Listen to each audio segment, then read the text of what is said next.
My wife chose to host her birthday at home and invited the entire family. During the toast, her father suddenly yelled, "It's time to reveal the truth. My daughter needs a real man, not this pretender. Go on." I should have known the evening would end in flames, not the kind that burn skin, but the kind that scorch dignity. Her whole family packed into our living room, raising their glasses as if they hadn't spent the past year quietly dismantling the life I believed we shared. I stood near the fireplace, still, careful, watching reflections ripple across the glass. The atmosphere felt rehearsed. Too many exchanged looks, too many tight-lipped smiles. Then her father lifted his glass, and the room stiffened. "It's time to tell the truth," he thundered. "My daughter deserves a real man, not this imposter." There it was, the cue. Right on signal, footsteps approached from the garden. Another man walked in, smug grin, bouquet in hand, a ring gleaming like he'd claimed a reward he didn't earn. My wife's lips curved into the kind of smile she once saved for me. I returned a smile of my own. A different one. "What an interesting surprise, father-in-law," I said, adjusting the weight of what I held behind me. "But mine will surprise you even more." Their attention swung straight to me. Perfect. Time to go back to where it started, back when I still trusted them. I loved her foolishly, wholeheartedly. The kind of love you only offer once, because the next time you're wiser. She wasn't always heartless. She used to trace soft circles on my palm before sleep. She used to whisper our future like sacred secrets the universe had handed only to us. I memorized every curve of her laughter, every shake in her voice. Her family was different, polished, cold, sharp. They treated me like a muddy traveler stepping onto marble floors. Still, I tried.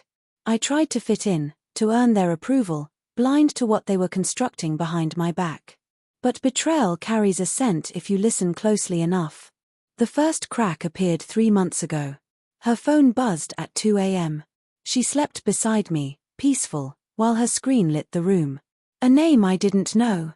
But the messages. I knew exactly what they meant. "Miss you. Soon. He won't notice." The ground shifted beneath me, but my face didn't. I'd learned long ago, when the knife is already lodged in your back, you don't pull it out. You push it deeper until you can use it. I memorized every detail. Every lie she whispered over breakfast. Every sudden schedule change. Every hushed phone call in the hallway. Pain sharpened into clarity. Clarity evolved into planning. And planning turned into art. I didn't confront her. That would have spoiled everything. Instead, I turned our home into a silent archive. I logged her calls, saved her texts, recorded conversations when she forgot I was in the next room. I followed the financial crumbs, small, foolish mistakes cheaters always make. A hotel charge. A gift sent to an address that wasn't ours. And then I found gold. A message from her father to the other man. "We'll make him look unstable. Force him out. She divorces, marries you, and the company shares transfer easily." Company shares. That was the real goal. They wanted the business I built brick by brick, year after year, while they smiled in my face. So I crafted my own plan. I met with my lawyer, revised documents, shifted ownership, locked down the accounts, prepared evidence, and quietly filed motions they wouldn't understand until it was far too late. And then the masterpiece. I dug into the other man's real life, the one he hid. The debts. The fraud. The 2 investigations underway. The charming mask covering rot. I packaged everything neatly into one folder and saved it for this exact night. Back in the living room, her father puffed his chest as if he were about to welcome a new son. The other man stepped closer, offering the ring like I was already forgotten. My wife reached for it. I laughed softly. A sound that sliced through every conversation. "Before we begin this little theater production," I said, "I brought gifts." I placed the thick black folder on the table. Silence snapped through the room. Her father scowled. "What is this?" "The truth," I replied. "Since you're so eager to reveal it." I opened the folder. The first page showed her printed messages, highlighted. Her face folded in on itself. The next page, hotel receipts, dates, photos. She stepped back like the papers were flames. Then came the documents linking her father to the plan to force me out of my own company. His face drained. And then, the finale. The man still clutching the ring, now shaking, stared at his background report: fraud, debt, investigations. A ripple of gasps filled the room.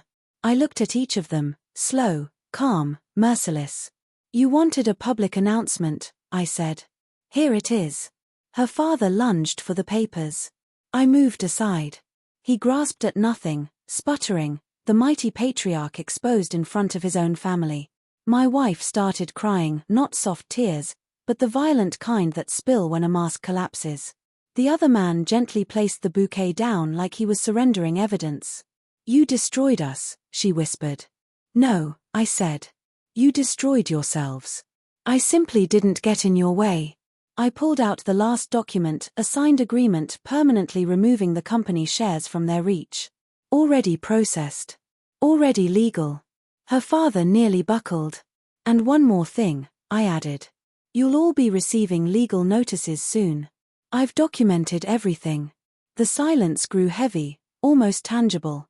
I walked to the door. Stepping outside, the night air felt clean for the first time in months. They had taken my trust, my peace, my marriage. But I had taken the one thing they valued more. I didn't look back. Those who betray you deserve only one gift: the sound of the door closing behind you. And I gave it to them without a second thought.